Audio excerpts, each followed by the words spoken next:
New releases, he said, now only represent a part of our business, which is now focused on long-term engagement with players, he said, before celebrating The Division, which The Division 2 has actually kind of still kept up some steam.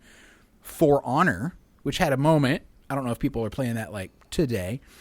And Steep, if you remember that. Mm-hmm. All three of those were touted. You guys, I'm sure you remember at some, what was it, E3 or game show thing, The Division had one of those super cheesy, like, this is what the future of video games I'm logging on. Like. Is Samantha on?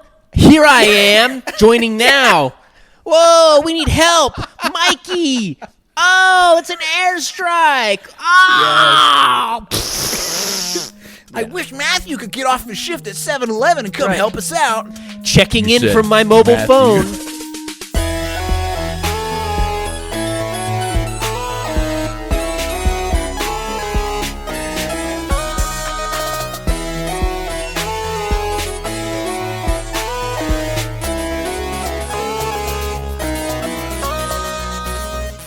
Hello and welcome to Grass Touchers. I am so excited to bring to you episode 43, ladies and gentlemen, of the show where the three of us pals talk about video games, how very little time we have for them, and other just kind of cool, rad life stuff. I am Jake. I'm Jared. And I'm Greg. Jared, let's hear it, pal. You have more time than me and Greg combined. What have you played? Well, I played Dota. I was in Flagstaff, Arizona. Oh, right. For about 5 days, and I was on kind of hotel Wi-Fi, but they've improved it. It used to be like the Wi-Fi you'd join the network, and then it'd be like, do you really want to join the network? Then you have to click this thing, and you have to, they have like a portal, and then it was like the worst internet ever. Yeah, throttled. And then she got flashbanged by this. Jared's lights got turned on, I assume by Gabby and not a poltergeist. Yeah. He just washed his whole face out. Okay, sorry. And so they had pretty decent Wi-Fi. I was pulling like 30 megs a second on average, which is like not great, but it's enough to play. That's doable. Yeah. It's doable, but not when your sister's upstairs playing Overwatch. I think that she might have been throttling the bandwidth a little bit. I'm not sure if it was like a wide area network. I don't know. You probably know. You definitely know more about that than I do. But like, can like one signal that's near that like create disruption? I don't know. Later on, it depends on the Jake. Wi-Fi router. Right. But I tried to play a few matches there. Still playing as the character I mentioned last week, Magnus. You can look him up if you want to. He's sort of an initiator. He starts team battles. He moves enemy characters around. He has his ult. His R key is a big stun that if within a radius you stun anybody within this small radius around him, and it's called an RP. It's called a reverse polarity. It's like the RP is like if you're playing as Magnus, you need to pull off a good RP, or your team's you're not very useful to your team. So I've been kind of working on the finer points of that.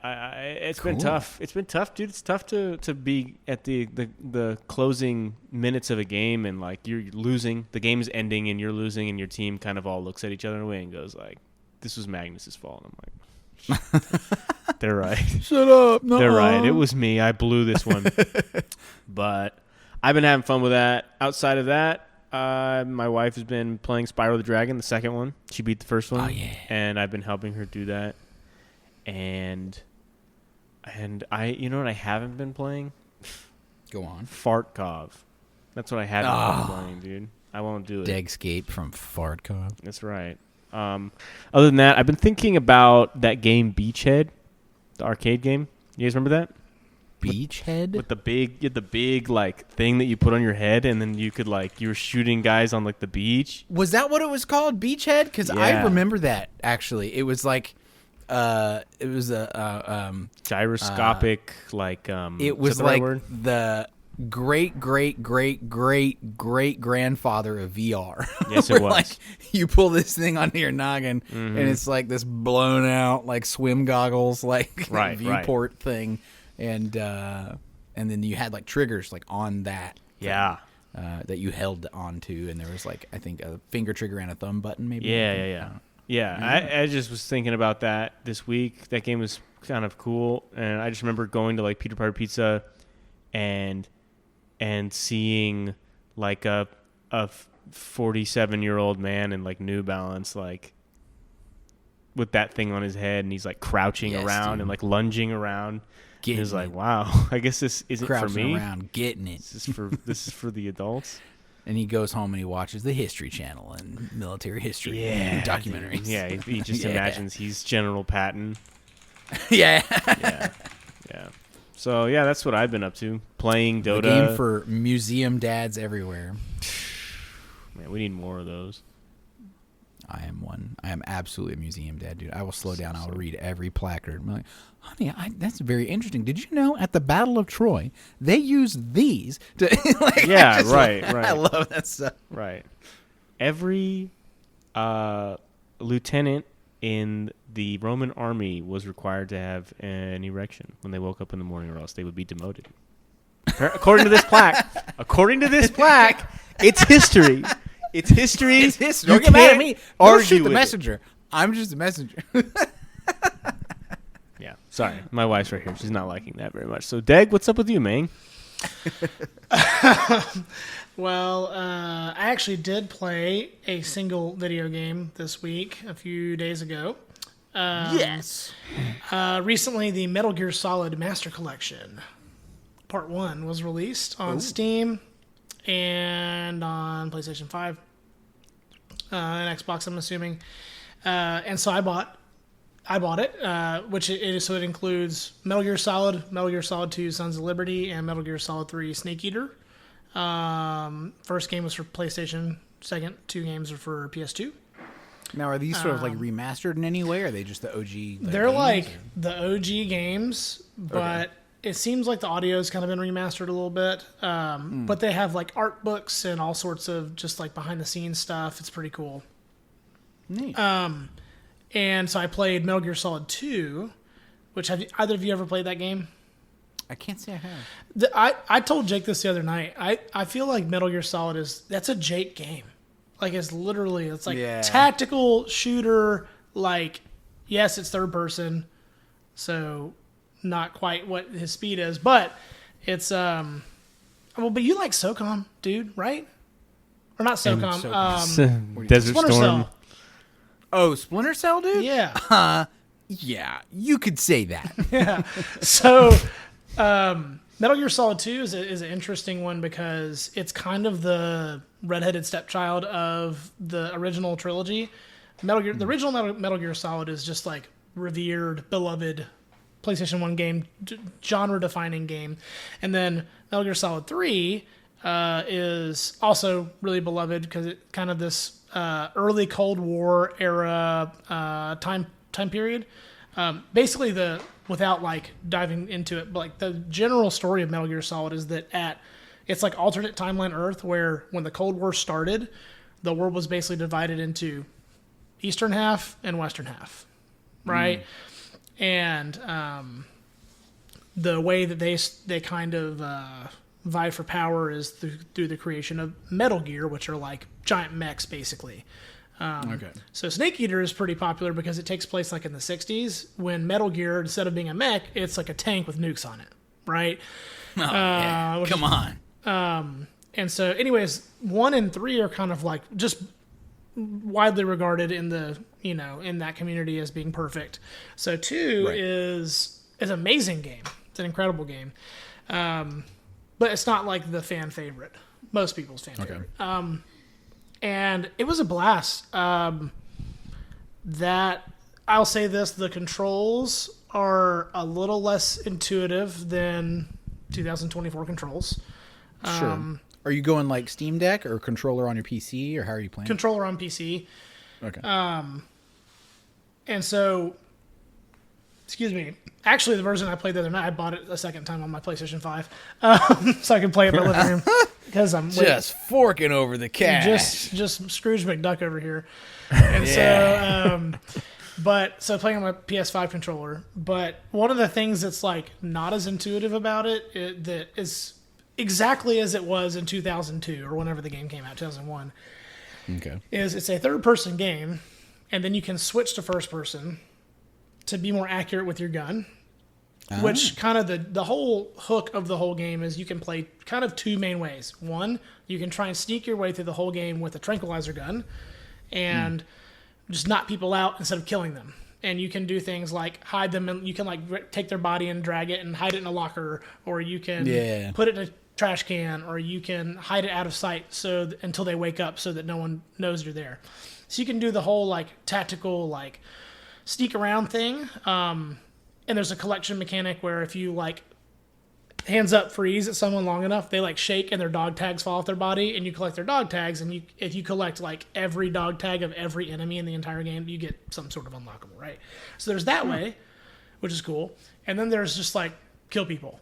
And shocker, it's a lot easier just to kill people rather than to do the sneak around thing. And like, right. But then there are other scenarios that are almost impossible without using the tranquilizer gun.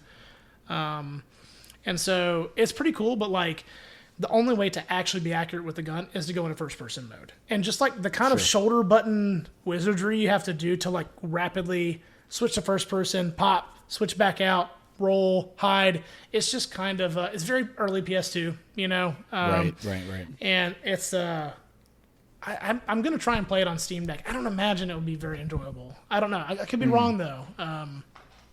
Well, you know, with the Steam Deck, you've got those buttons like under the controller, two on each side, and you can program those. I don't know if that'll be easier or if that'll be more cumbersome. I've tried to reprogram those for certain functions on like Rocket League and Horizon Zero Dawn, and I've had mixed kind of success. You know, it just depends on the game, I guess. Sure. But it's been good. Music's great. It's just, I mean, the storytelling's so good. It's so good. You know, you as a gun lover, of course, would love it. I mean, it's right. pretty accurate as far as I can tell. It definitely got some science fiction elements to it. Jared, are you familiar with Metal Gear at all? Very. When I was a young boy, my mind was blown because I was outside at a barbecue in Marana, Arizona, and I walk over to my dad, who's talking to my older cousin, we all lived on this same piece of land, and they're talking about a game. And I'm sitting there and I'm listening and I'm like, what game are they talking? I'm like, why is my dad talking about a game? He would sometimes play with us, but like my dad doesn't play video games. He's not a gamer, dude. I know. I was like, what game are you? They're like, it's called Metal Gear Solid. I'm like, you have this game? To like my dad, because my cousin didn't even have a PlayStation. He played on our PlayStation. And I'm like, your dad's late night gaming after you go to bed. Do yes, you play Metal Gear? And he had it hidden from us because he's like, this game is so too mature sick. for you guys to, you know. Oh, it was a little too much for us. But I think shortly thereafter, he's like, all right, they know about it. They can watch me play it. Cat's out of the bag. Yeah, and that was my earliest experience with it. And I mean, it's one of the coolest, slickest games. It's aged extremely well. Yes, the controls are kind of dated, but in a certain way, they're sort of their own thing, even as far as like just how games were played back then. It's such a timeless game because it handles just like itself. I can't think of another game that handles quite like it. That's true. And in the way that it controls, it's extremely tight. It's very reliable. It's very reliable in what it is. But I played the first one, the first actual like Kojima main title, because there were ones before that were like 2D on NES. ColecoVision or whatever. But I played that one on the PlayStation, and then Sons of Liberty. That's what I'm playing is Yeah, Sons of Liberty. seminal. It's a great game. Yeah, Incredible. It was the first game. one that introduced first person, I believe. Yeah, no, I think Yeah. you're right about that. I don't think the graphics were probably too ugly to try that on the PlayStation 1, but but you go back and play that game graphically, it looks amazing. It's not even one of those games where you're like, "Oh man, I used to think this looked awesome." It still looks awesome. And the attention to detail in every little thing is incredible. It's a masterpiece, and it's as close in my mind as games really have gotten to like being cinematic like a movie can be cinematic. I know we've got games like Uncharted and stuff now, but they're really awesome. And the storytelling makes no sense, but that doesn't matter because you're into it. You're like, if the tone is so serious, you're like, I'm invested in this. Like it sucks you in, even though you're like, what is the Lolly Lulelo? I have no idea, but I'm in. Is that the name of a real thing? It's the name of it's an organization. Secret organization. Secret organization in the game, yeah. Well, and it definitely got me, like, I was, like, my heart was pumping. Like, I could feel, because there's, like, the beginning of Metal Gear Solid 2 is you start on, like, a tanker in the New York harbor, and you're, like, infiltrating this tanker, right? And you sneak on, and you kind of sneaking around, and no one is supposed to know you're there, you know? And so you got a guy, one of the mechanics that, you know, Jake, if you're ever to play, is you've got kind of a radio a person you can talk to on the radio, right? Yeah. And anytime you open the radio, like the screen shifts, and you can see yourself and them talking. And guy comes up, I'm sneaking through the hallway, and boop, boop, boop, boop, my radio goes off, and I like call. I'm like, "What's up?" Or the character's like, "What's up?" And the guy's like, "Wait, don't move. There's C4 right next to you. Like, don't move." Right. And he goes, "See, shoot that fire extinguisher over there, and you'll see the lasers." And so, of course, the radio goes away, and I, like, shoot the fire extinguisher, and all of a sudden, lasers going across the hallway. Like laser trip wires. That's so cool. And this is 2001. This game came out, and I'm like, yeah. I'm like, okay. So he goes, okay, you see the disarm, you see the mechanism over there. You have to shoot that, but you can't shoot it with your tranquilizer gun because the rounds aren't powerful enough to destroy it. So pull out this other 9mm you got back there. Cool. I'm like, okay. So I pull out the gun, I aim, I shoot, I accidentally shoot the bombs, and the game over. Like, and so it's like, bump, bump, bump, bump, game over. And super cool death music in that game. And that's awesome. So reset, try again, and this time I shoot the bomb correctly or shoot the mechanism correctly, and yeah, it's great. And so they came out with Metal Gear Solid 3, Snake Eater, which the first three are on this collection, and then the next game was Guns of the Patriots, which was a PS3 game, came out in 2008. It was a fantastic game. Really, really good. And then it's been console locked since. Yeah, and it has been. You can't even get it on the PlayStation Store. And then Metal Gear Solid 5, what's the game called? Phantom Pain, which came out for PlayStation 4. I have that game in my Steam library right now that somebody got for me, and I still haven't played it. Jake, it runs well on Steam Deck. Stop putting this off. It's a good game, dude. Watch Heat and play that game. You will love that game. And then it will open up the whole world of Metal Gear for you. But yeah, and then Konami and Hideo Kojima stopped making Metal Gear games, and instead made games where you carry around a baby in your backpack. What's that game? Well, that that's came not out his for fault. PS5? Death Stranding. That's not his fault. Second one's on the way, isn't it? Yeah, Konami torched Kojima and ruined everything. Thanks a lot, Konami. But did they really? Yeah, they blew that. They didn't want to work with him anymore.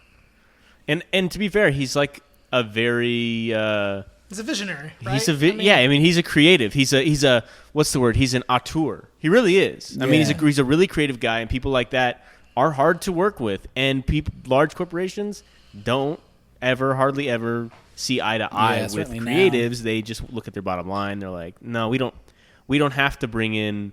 They changed David Hayter's voice to Kiefer Sutherland on the fifth one, and that probably he just does stuff differently, and I think it triggers people. But they're so charming, and they're the kinds of games that take themselves extremely seriously until they don't. But it's uniquely itself, and it's a fun ride. I'm glad Deg's reliving that. That's certainly something I'd like to do soon. It's one of those games I find myself thinking about when I'm not playing it because of the story's so engrossing and so thought provoking. You know, I mean, just great. And then it was thinking about this. You know, we talked about this in the pod a while back.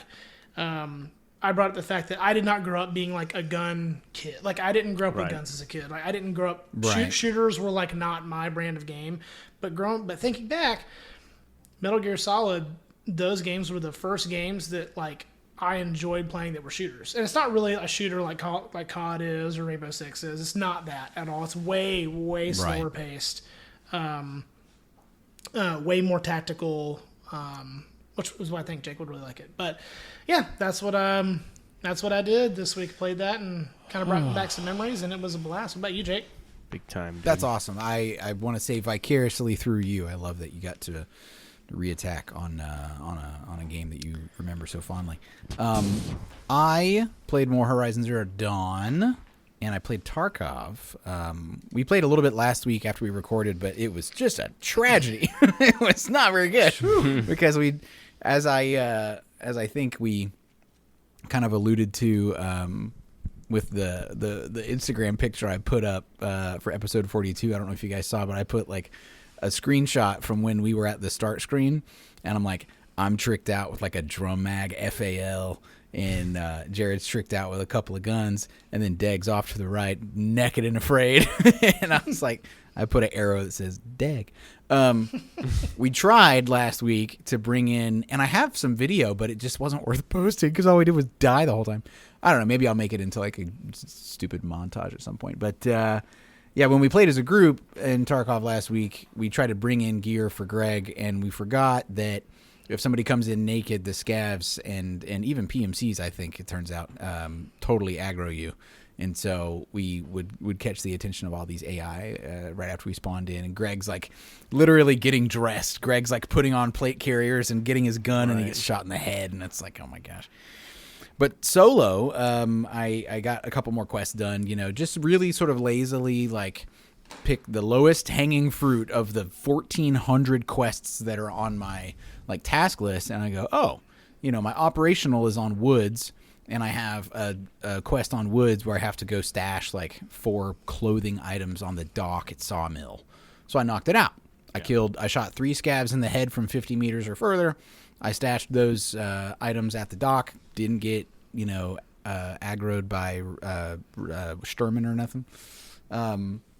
I did have a moment on woods where I got a grenade thrown at my feet after I heard a PMC from like 100 yards away, so that was pretty gay. Oh, we were so bad, dude.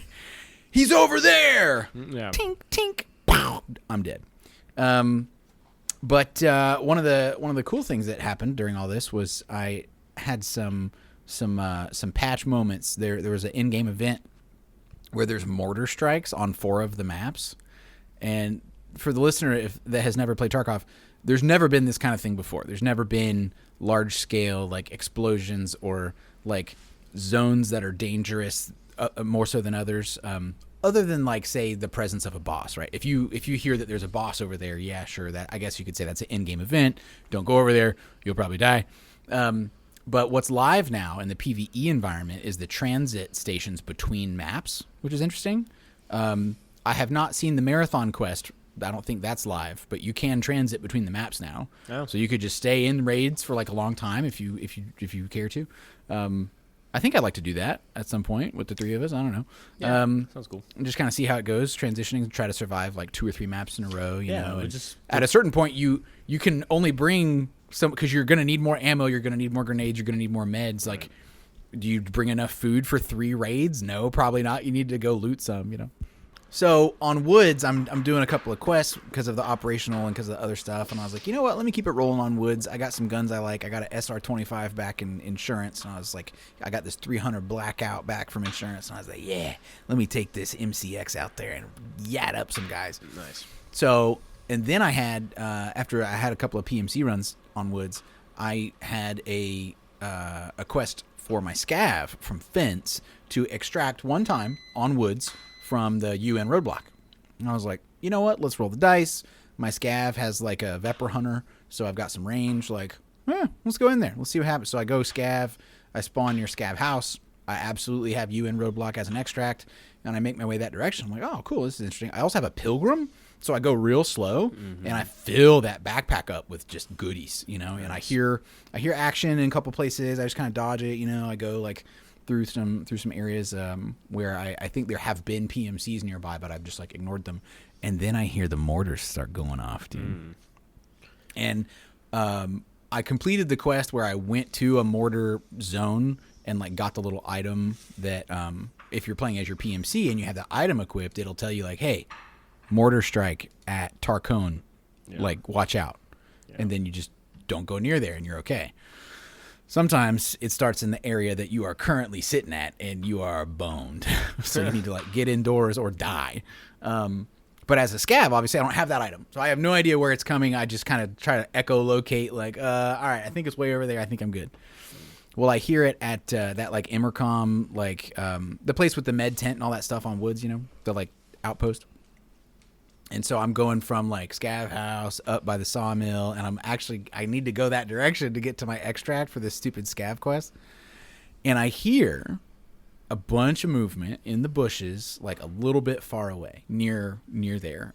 After I heard the mortars sort of start and then stop, I hear and see like shadows of like movement and stuff. And I'm like, is that a PMC? I bet that's a PMC. So I'm like, I'm locked and loaded. I'm looking at it. I'm ready. Bring it. I'm going to get him. I got this. I got BCP FMJ and this Vepra Hunter. I'm going to get him. And then he activates on somebody else, and there's a firefight, and he dies. Oh, all right. Cool. Not a problem. So I go in there. I start looting. I'm looking for injectors and like stuff that I need, and I'm just filling up this pilgrim with goodies. Oh, and I had a juke like rig, so I had lots of space, man. Yeah. Filling up, and I hear in the distance, those mortars are getting fired. So I go up into the shipping containers for safety, and I hear a PMC run around like outside of that outpost, and he goes, "Scav over there." Yeah, they always do that for some reason. You're not a scav. Yeah, and they do. They say that. Yeah, I'm like, uh-oh, dude. So I just hide, and he doesn't come in there, and the mortars are striking at the Emercom checkpoint thing on Woods, like all around me, dude. I got a concussion on my character because one landed like right outside the shipping container. Whoa. I didn't take any damage, but my vision goes like, whoa, you know?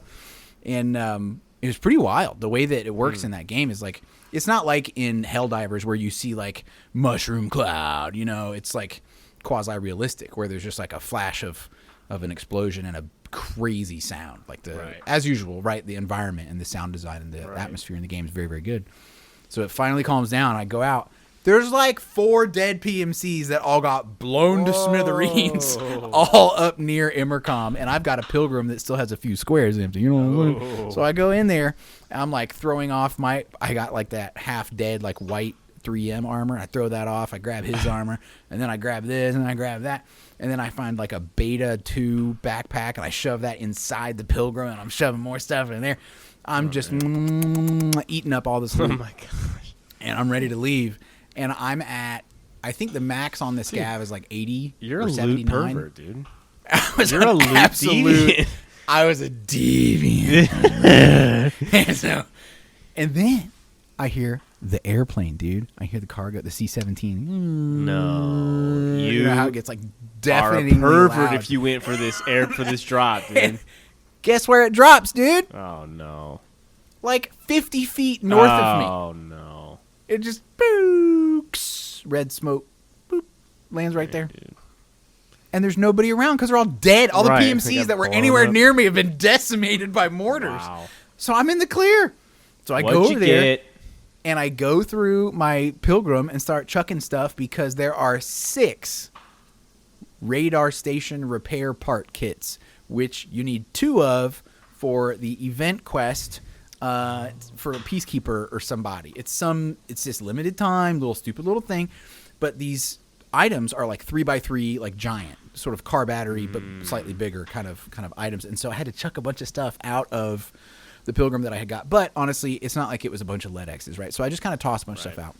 I shoved 2 of those in there. I fill up every other square I possibly can with other garbage. I'm looting. And I finally get out of there. And so out of the like 79 or 80 maximum, I was at like 64. Wow. And my poor Scav is like, cheeky freaky. Just trying to walk barely. You know? I'm like so heavy. But this is all like 15 minutes into the raid. It all just sort of like fell from the sky like manna from heaven, dude. And so I, ate me some jerky and drank some juice and headed for UN Roadblock, and I got out of there without incident. Wow. Didn't have to fire a shot, Wow. just ate up some loot. So it was the opposite of what we tried to do last week. it was like I didn't have to fire around. And this was a scav run. This whole time was just a scav run, and I just ate up everybody, And so, honestly, most of it I sold to the Finns. I didn't have room for all that in my stash, but I got the 2 radar repair kit pieces or whatever, and I turned those in. So I think I basically accidentally did all the event questing.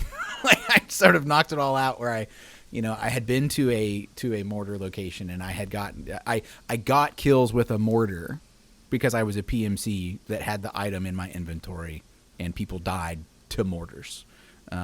So yeah, honestly, Tarkov is easy, dude. All you gotta do, easy game confirmed. All you gotta do is run around and get stuff. It's not that hard. I don't know what everybody's complaining about on Reddit or whatever, Bunch of babies, dude. But yeah, it was a good time. I mostly just played a little Tarkov in the evenings and took it easy. Hey, here's a quick one for you, boys. I just threw this in the notes because I remembered that I read it earlier today. I'm going to summarize it. We don't have to go over it in detail. But, folks, on PC Gamer, there was this great article that was posted 9 hours ago, a little earlier today. It's October 2nd that we're recording this. Mm-hmm. Here's the title. Fortnite isn't the future. It's an anomaly. And Tim Sweeney is just another CEO wrongly predicting the death of big single-player games. That headline goes so hard. I don't know if you guys know who Tim Sweeney is, but he's the boss of, like, Epic Games, right? He's, like, the guy. And he's, like, doing this big speech. I don't know if Epic had, like, some sort of press conference or something, but he's like, we're in a generational change. People want to play really incredible live service games with their friends. And we at Epic Games love providing that. And, you can, like, play as Peter Griffin or whatever in Fortnite now. It's Right. actually retarded. Like, Right. So Fortnite has jumped the shark, like, multiple times. It's just, like, really dumb. And I just want to highlight a couple things in this article because it went pretty hard. And I really like, Epic Games, they're, like, based out of Raleigh here in North Carolina. And so it hits home here. Freaking Raleigh, dude. Yeah, dude. The beginning says, Epic boss Tim Sweeney reckons we're in the midst of a generational change in the video game industry, one that's going to see games like Fortnite stick their flag on top of a pile of largely single-player blockbuster corpses. But all he's doing is repeating a fallacy that's been touted for years with little evidence to back it up. The metaverse ain't the future, and single-player games will never stop coming. And it's like, that's the thesis, right? Like, this guy's a doofus. Just because you make a bunch of money with Fortnite doesn't mean Fortnite is the future. This is really dumb. And so there's lots of quotes from this guy, and he's saying things like, oh, these games, they have really big budgets, and then they fail. What's going wrong? I think they must not be the future of video games. Right. And it's like, no, Bethesda's just dumb. And Starfield sucked, Or Star Wars Outlaws, not a horrible game. I haven't played it yet. I heard it's, like, fine, but it didn't sell, like, crazy. Mm-hmm. Because it's not really for everyone. Like, I think they assume that sort of like a Marvel movie or something, you can just pump money into something that has a recognizable IP, and that it should just go fine. Right. But that's not how the video game industry works, right? We live in a post Cuphead society, right? There's games that are these little indie gems that people go, oh, look at that game mechanic, or look at Hades, and look at roguelikes, and look at this, and I'm over. Like, I don't fantasize at night about, like, Metroidvanias and search action games and Animal Well. I played Animal Well. It's cool or whatever, but you know what I mean? I'm not even a huge sort of backer of those kinds of projects, but that's a huge component of the industry now. And these guys that want to just make Ubisoft, map full of icons games all over again, or Skyrim in space, like, no, you're not going to see success because you're missing. Like, look around. Look at what's selling on Steam. Look at what's doing really well. Yeah. For $3, I can play Vampire Survivors or whatever, and that game is really popular. So anyway, it's really cool, and the article does have a caveat. It says, now, to be fair to Sweeney, the picture he paints of the current state of the industry is not entirely inaccurate. We have witnessed a slew of high-profile flops and disappointments over the last year. Most recently, they mentioned Star Wars Outlaws, which is actually kind of good. Mm-hmm.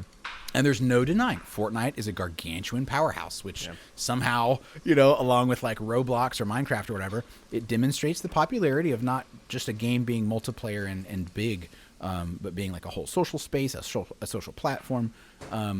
But the industry is evolving like constantly, right? The article goes on to say, in 4 decades I've been gaming, this industry has never sat still. It wasn't all that long ago that PC gaming was allegedly dead, but now it's the most vibrant platform around. Mm-hmm. And the rise of MMOs, the downfall of adventure games, the advent of MOBAs, the impact of free-to-play, just live service freaking games, they're not generational changes, though, because the industry doesn't evolve in spurts. It's in constant flux. Like, it's always changing all the time under our feet. And so it's just so big as an industry. It's impossible to just say. You don't get to just say for everyone, this is what gamers want.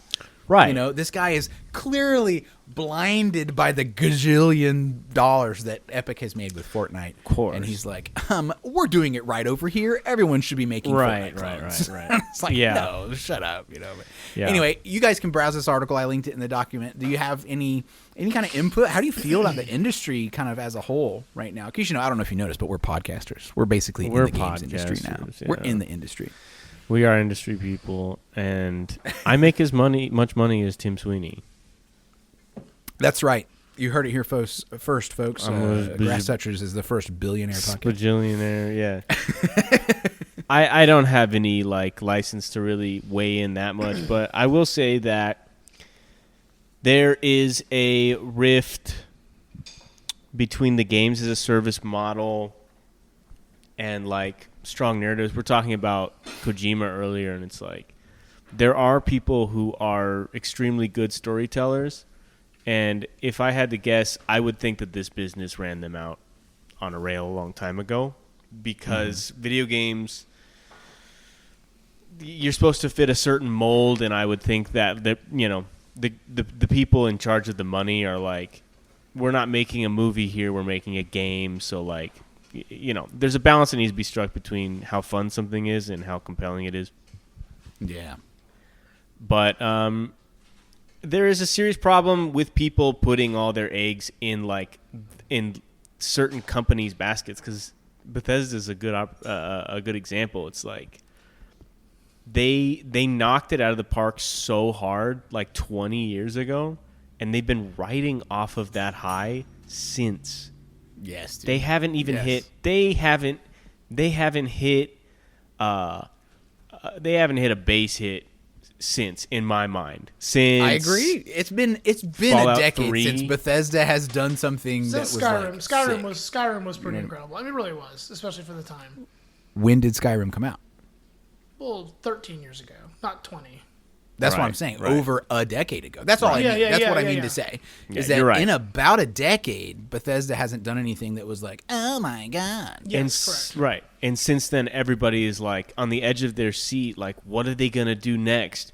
And I think that people are just kind of tired of them. I mean, I'm speaking to them specifically.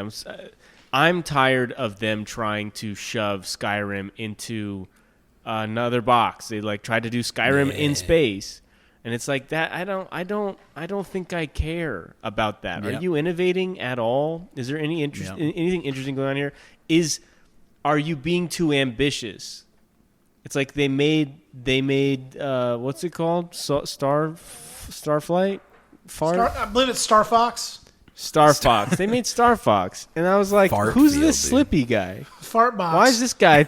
What is this guy? And then this fart box, dude. And then the rabbit's telling me to do a barrel roll.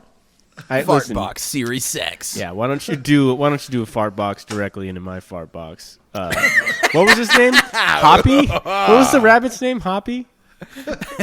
I don't know, dude. I forget. I can't remember. But yeah. Peppy. Peppy, dude. It was Peppy, Slippy, Pepe Le Pew.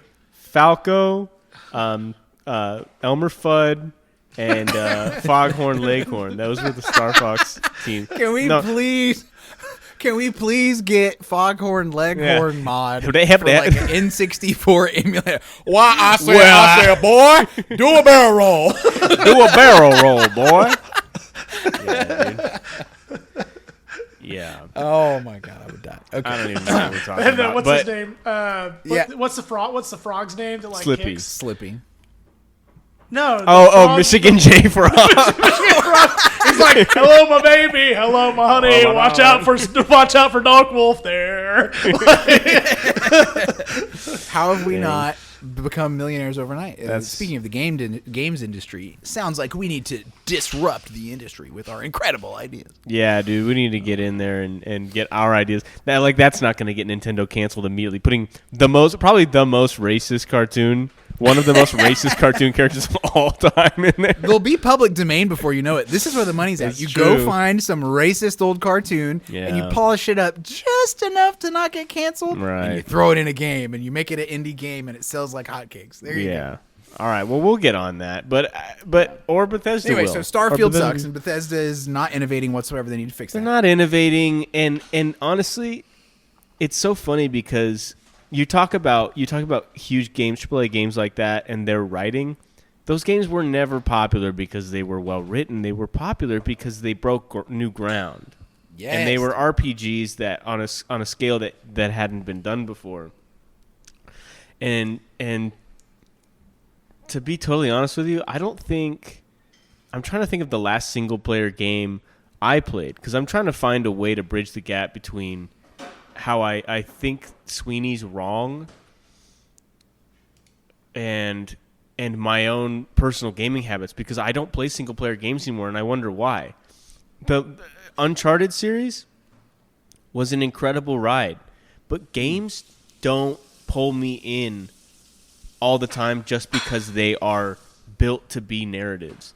And so I guess in my mind, I guess I wonder where the skilled writers are.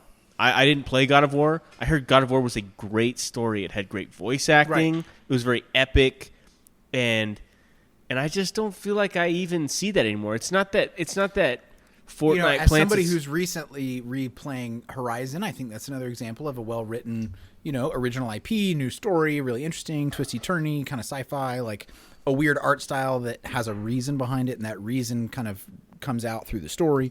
I think it's there. I think to say it's not there would be like, here's the thing. You might not have played the games that have the best narrative, but there's like that's both an observation and like a proof of a thing, because super popular games generally aren't lovingly crafted by artisans of story building. You know what I mean? Yeah. Most of the time, super Right. popular games that will come across your desk are not fodder, but there's something about them that is everything but artful. Sometimes I don't know. It's just spitballing. But. No, yeah, and maybe I'm out of the loop, and maybe you're right. I just remember there was a time when I forget the guy's name. I really don't remember his name, but there was the guy who did BioShock. Yeah, he was like a name. I remember it was like, this guy's great because he makes great games, because he's a good creative mind. Is there? Are we shifting to this games as a service model, and or is there just a dearth of like actual creative talent out there? Yeah. Before we pivot to Deg, because I want his eyes on all this. I would argue that we are not pivoting to a games as a service model. Free to play or otherwise, microtransaction fueled live service games are not the way forward, because, and I'm going to pivot back to the article as well. Back in 2010, I'm quoting the article here, EA Games then president, Frank Gibeau, basically said the same thing Sweeney is saying now. This is a quote from Frank at the time. I firmly believe that the way the products we have are going, they need to be connected online, he said. Online is where the innovation and all the action is at. Single-player games are finished, he thought. And that kind of thinking infected EA for a while, resulting in things like BioWare's most catastrophic flop that broke my tiny tiger heart, Anthem. Anybody? Remember Anthem? Yes. Yeah. And then in 2018, Ubisoft CEO Yves Guillemot or however you say that name, insinuated the same thing. New releases, he said, now only represent a part of our business, which is now focused on long-term engagement with players, he said, before celebrating The Division, which The Division 2 has actually kind of still kept up some steam. For Honor, which had a moment. I don't know if people are playing that like today. And Steep, if you remember that. All three of those were touted. You guys, I'm sure you remember at some, what was it, E3 or game show thing, The Division had one of those super cheesy, like, this is what the future of video games I'm will logging be on. like. Is Samantha on? Here I am, joining now. Whoa, we need help. Mikey. Oh, it's an airstrike. Oh. I wish Matthew could get off his shift at 7-Eleven and come help us out. Checking in said from my mobile Matthew. phone. Yeah, checking in Yeah. from my mobile phone. Yeah, oh my gosh. Yeah. So the Division, For Honor, Steep, Anthem, you have all these examples of like, look at what we're planning to do with online connectivity so you and your friends can play. And it's like, dude, nah, that didn't work, did it? It's like they absolutely have misjudged that. Now, there are incredible live service games. I don't think there's, I'm going to be honest with you, if I was a business analyst, I wouldn't know what to tell the C-suite to get behind, because you could have something like Skull and Bones, right? The first quadruple A game. Nobody cares. It sucks. Get out of here. Hyperscape, another incredible online shooter. Done. One season. Goodbye. Right. Less than a year. Nobody cares. There's just as many risks to making a multiplayer game as a single player one, and it's there's not a formula. There's no telling, there's no accounting for taste. There's no telling, right? Because we move so fast, our ADD sort of like gamer eyes are going to dart around. Why would you watch a Scorsese movie when you can turn on? Okay, there's. Saying. It's yeah, like right, it's hilarious right, to me. right, It's right. like it's these Fortnite games of service type things are like reality television to me. It's like sometimes it is fun to turn on a show like The Bachelor and just be like, "Wow, this is ridiculous. This is meaningless. There's nothing here but spectacle." And then sometimes you turn on something that somebody's poured a lot of heart and thought into, and it moves you in a certain way. And I don't know. Are we breeding a generation of ADD retards who just IV drip nonsense, mainline into their veins every day and play this garbage and watch this garbage? I don't know. But I will say the short answer is too yes. many of them. Well, Greg, yeah. So one of us is a teacher, and the other was a teacher, and the other I've been around kids enough to know that it is kind of getting worse the further we go with these generations. And I'm not trying to be crass, and I'm certainly not endorsing. But hey, you know what? There are certain ways you can entertain yourself. Some of them are quicker than others. Some of them hit the pleasure centers of your brain more instantaneously and more directly. Yep. Are those good for you? Is that serving you in a good way? Probably not. And video games are supposed to be fun, but it's like, does that mean that we'll never that single player games and narratives are going extinct? No, It doesn't. That's a ridiculous thing to say, and that guy's obviously. I think they're definitely rarer and rarer gems, and so when we find them, I hope that they get celebrated and recognized, and people play them. But like Fartbox 64, the Grass Touchers funded, crowdsourced. Guys, go to our Patreon and support Fartbox 64. It's going to be voiced by all of us. Deg says that he's going to cover. He's going to cover Slippy, Peppy, Michigan J Frog. All the boys are there, so it's going to be a wild ride. I can't wait. Yes, dude. Deg, what's your take on all this? Tell me.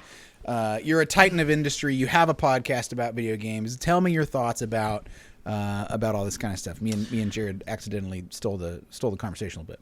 No, it's good.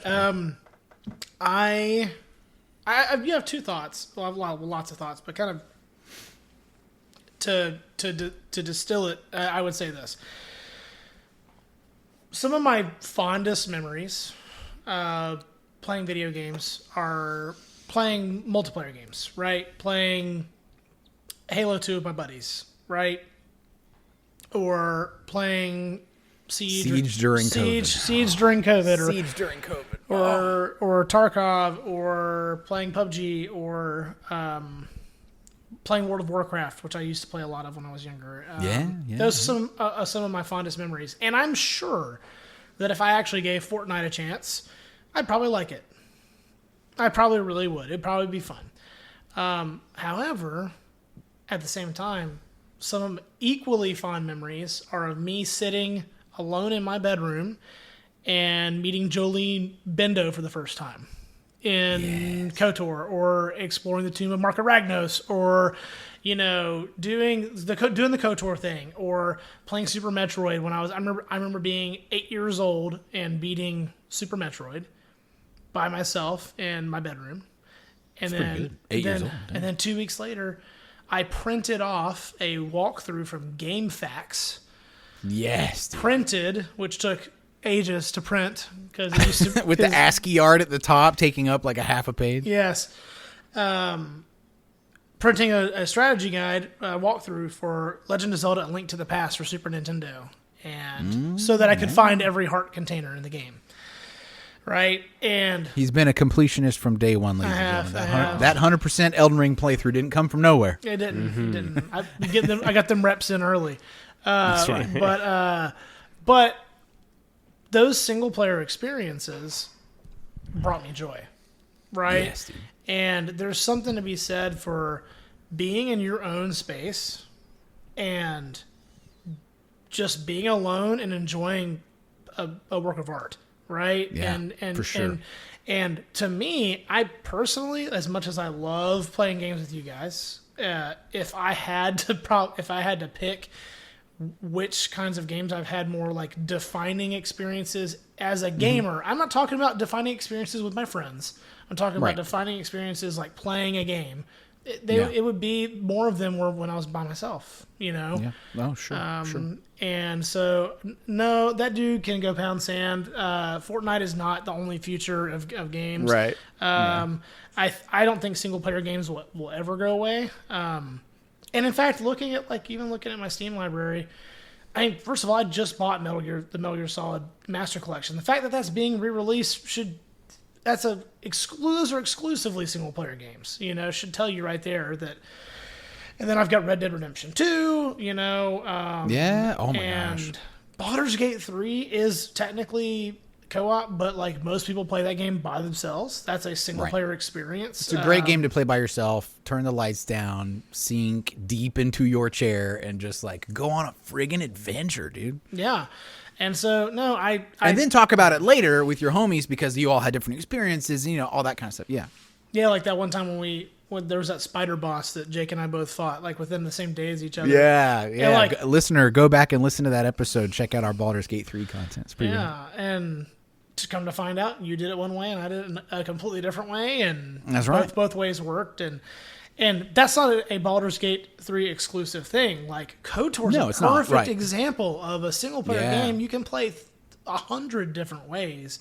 Yeah, and seriously. Have a blast totally by yourself. Just by virtue of changing up, this might as well be a Knights of the Old Republic podcast because I feel like it comes up every other episode, right? But in that game, it's not that there's a Baldur's Gate 3 sort of like advent of incredible new storytelling, like weaving. It's just that there's 4 places you can go, and then a 5th one at the very end that unlocks after those 4, and you can do those 4 in any order. And they will play differently depending on what order you've put that planet in. If you go to Tatooine first because it's the one you recognize, then you're going to have like kind of a watered down version of that run through of the planet because you have different powers and you come across different items and you come across different like strength enemies. If you save Tatooine for last, it feels incredibly different. And the Crate Dragon quest is like crazy and different because you're more powerful and so is the Crate Dragon. And there's like... That game is incredible. I did Korriban last on my original first playthrough of KOTOR, and Korriban hit me like a ton of bricks. I was blown away by the I think I did Korriban last too in my original playthrough. It's so incredible. What are the 4 planets in that game? Tatooine, Manon, Kashyyyk, and Korriban, and then the Starforge at the end. And then, in between some of those, you get like captured by Darth Malak, and then there's the little interceptions that the Sith like starships do, and you have to fight them off. The little Ebon Hawk like gun turret moments that are actually kind of lame, but they just sort of break up the RPG with a little bit of turret action for a second. I always thought that was a weird entrant. I always thing hated to that. add to the game. That I know trope, it's kind of a bummer. It's like every single game throughout the early 2000s did that, where I would see a mounted machine gun and I would look at my brother. I'd go, "Here we go. There's going to be 50 enemies that come out, and Chekhov's mounted machine gun. Kill all of them, and you just sit there and you just mow them all down. It's like, I get it. I think the worst culprit of that game or of that mechanic is Kingdom Hearts with the gummy ship sequences. Did you guys ever play Kingdom Hearts? No, not even a little bit. Oh, well, never mind. All right, I'm going to go blow my brain. I believe you, though. Is Michigan J. Frog in that game? Myself. He says Michigan J. Frog in that game? No, but there are... Hello, my darling. Hello, my darling. You just can't get him to stop. He just is like, stop. I'm going to get canceled. There's a sequence in that game where every time you travel to a new planet, to sort of hide the fact that the game is loading, you are flying like a ship that's literally made out of gummies. And you can like customize your ship, and that's like the loading sequence between planets is like a little space battle sort of thing. And it sucks. It's terrible. And it may be the case that KOTOR was doing that too, because when KOTOR first launched, I played it on PC when my first full playthrough happened. I played it on a friend's Xbox for a second, but didn't get anywhere, and then I played it on PC for reals. And it had atrocious loading times because at that time it's not like SSDs were super common, and so your loading times were gonna be pretty bad. It came in 4 discs for crying out loud, Sheesh. when you install the game. Anyway. Dang. Yeah, I think there's these rare gems, right, Deg? Whether it's a KOTOR or, again, for me lately, it's been something like Horizon, Baldur's Gate, obviously. But there's these expectations that have changed over time that you have to have one heck of a single-player game for it to stand out right now. But it's not like it doesn't happen. There are Scorsese movies in the video game world, The Irishman, right? There's things that come out that make you go, Dang. more of that, please. It's a good movie, by the way. I haven't seen that movie. Irishman's pretty good. It's just very long. What'd you say, Jared? An Irishman game would be so funny, dude. It'd be like L.A. Noire with Robert De Niro. They'd all die before the game was finished, too. So there'd be they'd have to bring in impressionists. Hello. Yeah. I could do that for you, sir. I could do that for you. I'll wrap this segment up by just reading you the end of the article, folks. What is true is that expectations have risen, or at least changed, and there's absolutely a malaise when it comes to the massive open-world games that continue to dominate this hobby. That's just boredom, though, and not indicative of a dramatic shift in the way people play games. Developers of blockbuster games are going to need to go back to the drawing board and stop relying on old stalwart tactics. But this has happened countless times before.